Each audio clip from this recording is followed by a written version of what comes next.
Hello, authors, book lovers, and storytellers. Welcome to another session here in Readers Magnet's featured author interview. My name is Leah, and I am your host for today. With me is one of the if with me is one of the Readers Magnet featured author, and of course, one of the most valuable author we have here in Readers Magnet. Let's all welcome Drake Alexander, author of the book Coup: How America Was Stolen in 2020. So today he will be sharing to us what this book is all about, him being an author, and of course, what inspired him to write this book. So yeah, hey Drake, so this is the moment that we've been waiting for. How are you doing? How do you feel right now? Hey, Leah, I feel great. Thank you so much for the opportunity to speak to your audience. And I think that they will find this book maybe a little bit different than some of the other books that might be at your festival, but it's not a letdown. I can Mhm. promise you that. So, Right. Oh, that sounds so interesting, Drake. You know what, Drake? I must say that I'm very excited to have this interview with you, knowing that especially your book is, advocating for a specific cause or let's say agenda, right? Now, I want to start with the title, which I must say, a very fascinating title. Coup: How America Was Stolen in 2020. Can you tell us what does that mean? What led you into writing this book? yeah, absolutely. So, a little bit on my background. I'm a licensed practicing attorney with Mm, a degree in political science, and I knew wow. something was wrong during the 2020 election. There were a few indicators that occurred to me, particularly the ballot drops at 3 a.m. when the precincts were supposedly closed. So that's something I cover in my book.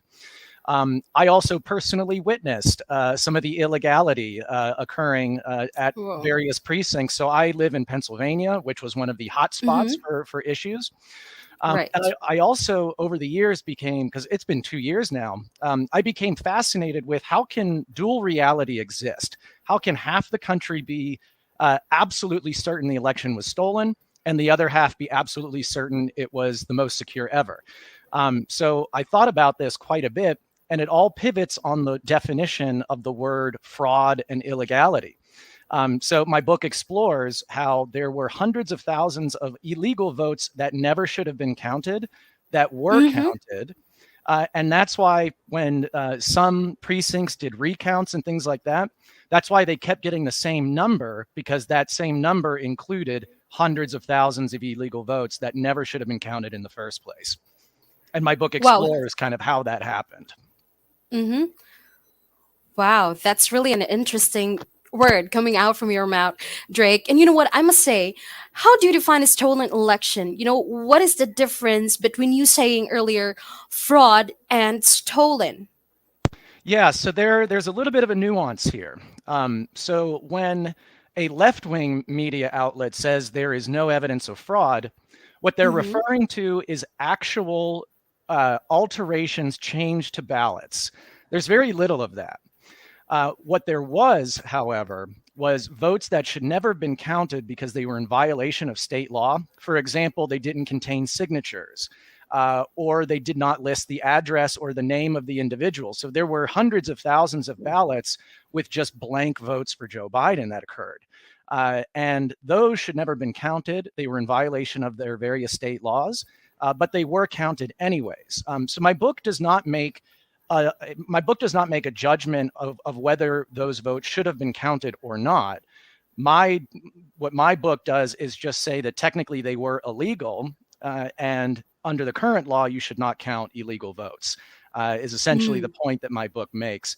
And we go from the circumstantial evidence to the direct Mm-hmm. evidence to the indisputable evidence. I go throughout my book. I talk about essentially the circumstantial, right? Things like statistical anomalies, right? Where there were entire counties that voted 100% for Joe Biden and 0% for Trump, which has never happened before. I talk Mm-hmm. about the direct evidence, which includes affidavits, which is direct evidence, where there were truck drivers who were told to ship pre-filled votes across state lines. You don't do that. And Right. and then the indisputable evidence is where Democrat-controlled governors changed election laws illegally. So by illegally, I mean in violation of the state constitution and the state legislature. So those were the things like the signature verifications and whatnot that were never counted. Arizona is a particularly bad one, where we uncovered 30,000 non-citizens voted in that election, which is 3 times the margin for Joe Biden.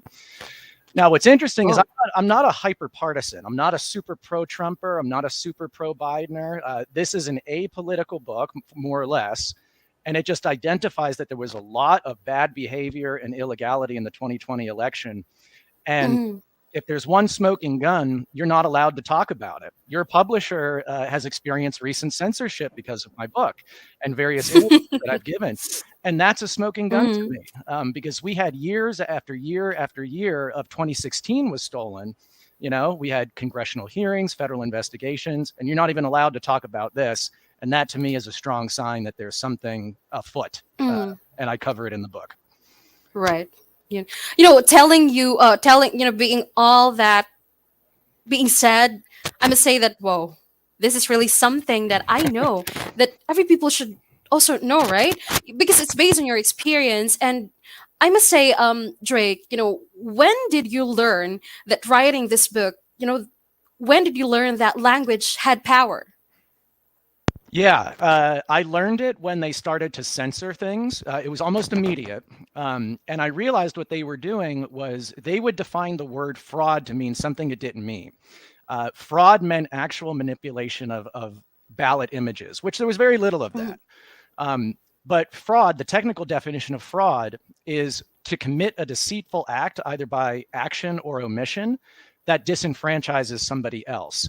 So when governors changed the ways elections were done in violation of state law, they disenfranchised their own citizens, which to me is the definition of fraud. But I purposefully try to stay away from that word in my book and just refer to it more as illegality.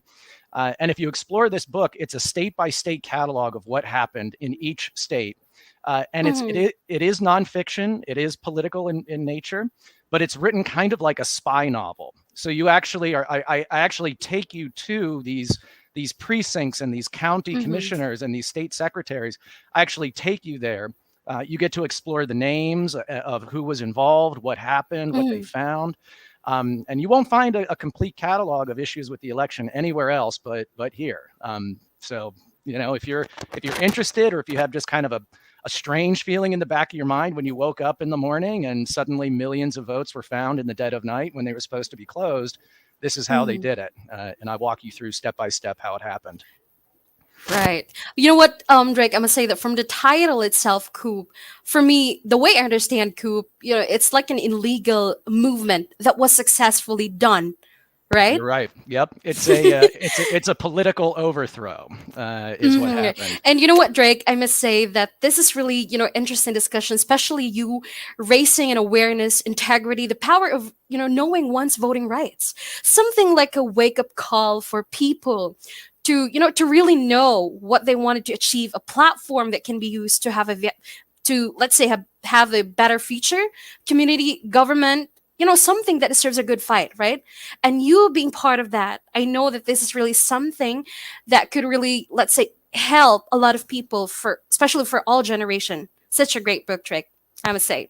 And yep, right now I can see that we already have viewers. So yeah, for those who are watching us live, you can grab a copy of Drake's book, Coup, How America Was Stolen in 2020. It's available in Amazon.com, Barnes& and Noble, and of course his website coop.exposed, and you may also follow him on all the social media platforms, Facebook, Twitter, and Instagram. So earlier, Drake, we were able to uncover the story, inspiration behind you writing this book, what led you into writing this, and also knowing what specific cause or agenda you are trying to tell people. Now, let me ask you some personal questions. Okay? Sure. Now, I am also very curious to know that, because can you tell me if what is the impact of you writing this book, especially to, most important loved ones you have? hmm So I've been very careful with how I distribute this book, because it is inflammatory. and probably for no reason. After year Mhm. after year after year of 2016 was stolen, I thought that this would have been not industrially censored. And please apologize, my cat is getting in the way there. That's fine. So it is a dangerous. It is a banned book. So if folks, well, banned in the sense that you can't share it on most social media and you can't talk about these Mm, ideas, which adds a level of intrigue to it as well. I would say. right. When it comes to agenda, I make a very simple suggestion towards the end of the book: just follow the law. Right? Don't change election laws the night before. Don't transport pre-filled ballots across state lines. And listen to people when they say that there were things that happened that were bad.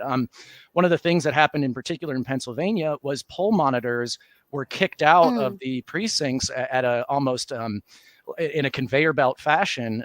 So there was no oversight over the counting process mhm, from a right-leaning side. The left-leaning side was allowed in, the right was not. And any vote counted in violation of that law is illegal and can't be counted. So there were myriad of these methods all over the country. There was the ballot harvesting in Wisconsin, Georgia, and Michigan, which is illegal. There were the non-citizens that voted in Arizona, illegal. There were the mystery of the white halo, which was ballots that appeared to have been printed by machines. Where mhm, where every dot was filled in with the exact same white error in the. So when you draw a circle on your ballot, right, you fill in the ballot. The dot was exactly the same across thousands and thousands mhm, and thousands. So it looked like they were photocopied.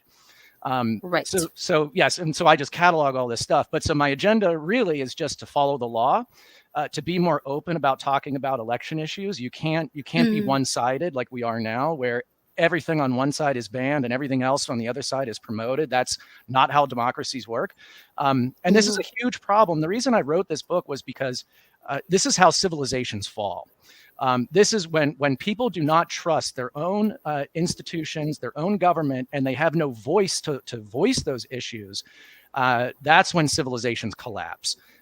We got pretty close with 2016, where nobody believed Trump was a valid president because of Russian interference. We had mhm, tremendous investigations, tremendous hearings for year after year after year. And ultimately, they found that about $100,000 was spent on Facebook ads by Russian government in support of Trump. Not zero, but relatively negligible compared to what I found in this book. Um, and I'm very curious to see what happens in a few weeks in 2022, if mhm. election fraud is going to now kind of come up again, and will it be censored or will it be promoted? And if it depends on who wins, that's a problem in this country. Well, so that being said, Drake, I also wanted to, have take this opportunity, especially for you. What about an advice to, to those people who also wanted to speak out, or let's say people who wanted to also be like you? Because you know what, Drake, you are truly an inspiration. Because to be honest, I mean, not all people will also have the courage to stand, speak out, letting their voice be heard for what they know is some right. Is there any advices that you can give to them? Yeah, so what's interesting, what's happened over the last 2 years is an entire Mm-hmm. parallel economy has been created. So there are internet sites like Rumble, Substack, Parler, Getter. These are sites that promote the idea that you can share without the fear of censorship. They're not nearly as big as the big tech giants like the Facebooks and the YouTube. So, they represent maybe 15 to 20% of the audience or the population, a very small fraction of what these Mm-hmm. big tech, but it's growing. So if you have concerns about things that you're being banned for or censored for, I would recommend exploring these types of other internet sites. Books are a True. great way as well. Also, we're seeing a rise in uh, individual websites. So these are websites that you go to and you subscribe to. These can often be media channels, things like the Western Journal and whatnot, that don't have quite the reach of mainstream media, but still reach hundreds of thousands of people a month. So we are seeing this kind of shift between people that think like me and other people that think like me are kind of moving away and abandoning traditional social media and going to these more alternative sites to get their message out. And I think we're going to see that continue in the future. Mm-hmm. Right. Again, Drake, you writing this book, I would say this is the kind of book that everyone should have. they need his help. Revelation, important information, facts, most importantly, the truth. Wow, such a great book, Drake. And again, thank you so much, Drake. It was an amazing discussion, and I am very proud of you. All right, everyone. Drake Alexander, author of the book Coop: How America Was Stolen in 2020. Again, his book is available in Amazon.com, BarnesandNoble.com, his website, Coop.exposed. And please do follow him on all social media platform he has. Thank you so much, Drake. As we say here with Readers Magnet, we share your story with the world. Thank you, Leah, and appreciate Reader's Magnet. Thank you. Thank you so much.